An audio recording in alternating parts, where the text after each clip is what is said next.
تغابن مدنی ہے، 18 آیات اور 2 رکوع ہے.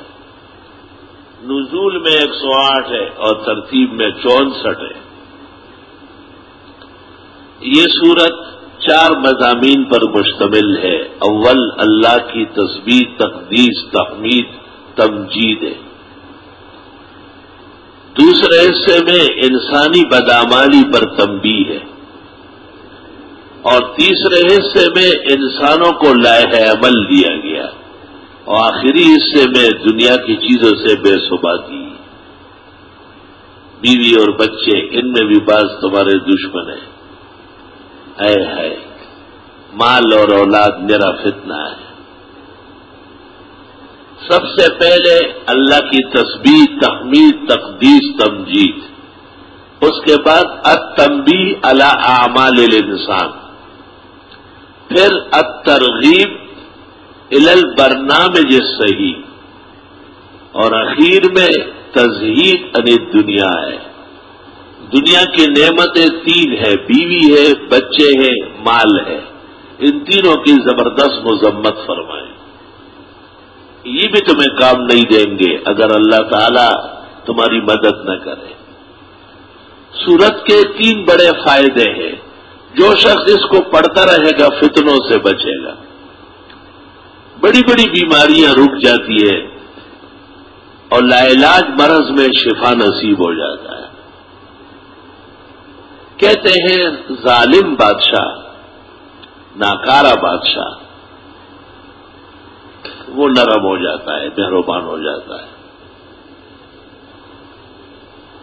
پڑھنے کا طریقہ یہ ہے کہ 41 مرتبہ پڑھی جائے. بہتر ہوگا کہ ان ایام میں 2-3 دن روزے رکھیں، سب کے خیرات فقراء مساکین کو کریں. 41 مرتبہ پڑھنے کے بعد پھر 1 مرتبہ روز پڑھی جائے. سحری کے وقت پڑھنا یاقوت و مرجان ہے. قبل الفجر پڑھنا سونا ہے. بعد الفجر پڑھنا چاندی ہے. اور دن میں جس وقت بھی پڑھ سکتے ہیں، لیکن اوقات ابتدائیہ سنہرے ہیں. امام کو چاہیے کبھی کبھی فجر میں، کبھی کبھی کسی نماز میں بھی تلاوت کرے تاکہ سب لوگ مستفید ہو جائیں. پختونوں کے ہاں یہ بیماروں کی صورت کہلاتی ہے. کوئی زیادہ بیمار ہو جائے، امام صاحب اعلان کر لیتے ہیں فلاں بیمار ہے، اس کے گھر چلنا ہے. صبح فجر کے فوراً بعد ان کو اطلاع کر لیتے ہیں، وہاں جگہ ٹھیک ہو جاتی ہے. سب لوگ جا کے سورۃ تغابن 41 مرتبہ پڑھ کے دعا مانگ لیتے ہیں. یقین کر لو آدمی ٹھیک ہو جاتا ہے.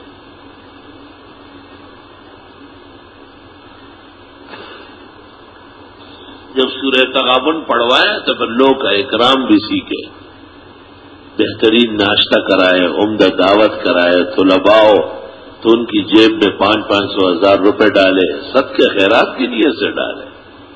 اللہ کے مہمانوں کی عزت تو ہونا چاہیے. ہم تو قائل ہیں بڑی سختی سے، بلکہ ہم نے تو یہ دیکھا کہ جو لوگ ایسا نہیں کرتے ہیں ان پر الٹا اثر ہوتا ہے، تباہ و برباد ہو جاتے ہیں. کیونکہ مسافر بے گھر بے در، غریب عاجز مسکین طلباء ہے، اور آپ کے گھر آئے اور وہاں سے خالی پیٹ خالی منہ آئے، سوکھے منہ، تو اللہ آپ کو چھوڑے گا. یہ باتیں بڑی پختہ اور مشقی ہے، اس کو یاد رکھو. میرے ایک مقدمہ ایک عدالت میں تھا اور میں بڑا پریشان رہتا تھا اس سے.